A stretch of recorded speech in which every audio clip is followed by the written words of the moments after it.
How's it going, PA Woods and Forest community, and welcome to another pet update episode. Today is special because we're not talking about Max and the Dumpy family or Pharaoh and the Skink Dynasty. Today we're focusing on the Grey Army, but more specifically the original member, Bane, the male gray tree frog. He's an eastern gray tree frog and he's been in my care for quite a few years now. And if you guys can remember, he was in one of the most notorious setups that I've ever created, a 125-gallon planted vivarium with native plants, naturalized plants, and a living background. Bane has always been an exciting animal to watch. He's been given the nickname Bane the Hunter for a reason, and these are some of his best and most notorious clips that have been seen in previous episodes on the channel years ago. This is another compilation of his greatest moments, but this time we're going to talk about what he's been up to since 2019.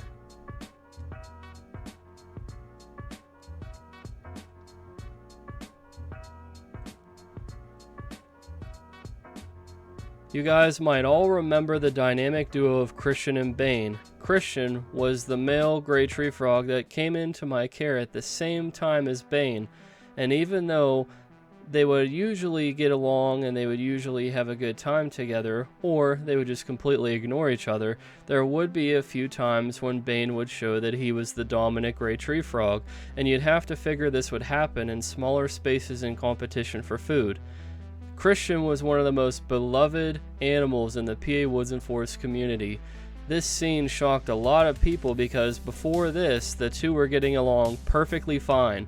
But despite this little scenario happening, it didn't really cause too much more conflict. Christian submitted and Bane was the dominant gray tree frog. Now this is all artificial behavior because if this were in the wild, this wouldn't be happening.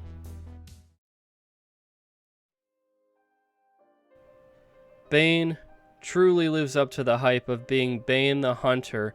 You're going to see here in a moment one of the most unbelievable catches that I've ever been able to record on film. Bane was stalking this black soldier fly for quite a while, and I wasn't sure if he was going to get it or if it was just going to keep flying around. But just give it one moment and watch this. He just takes it right out of the air. It was one of the most exciting things, and if I would let you listen to the original audio, it would have blown your eardrums out because of how excited I was, screaming and super excited for him. Shortly after that though, there was a lot of problems that began to happen. The gray tree frogs started to show signs of problems, so I had them checked out, and just like the toads, they had parasitic nematodes, rhabdius, worms, pinworms, and all kinds of other various parasites. That was a serious problem. I had to split up Bane and Christian, and actually that was the last time they would have ever come in contact with each other because shortly after that, Christian had passed from using the medication trying to get rid of the parasites.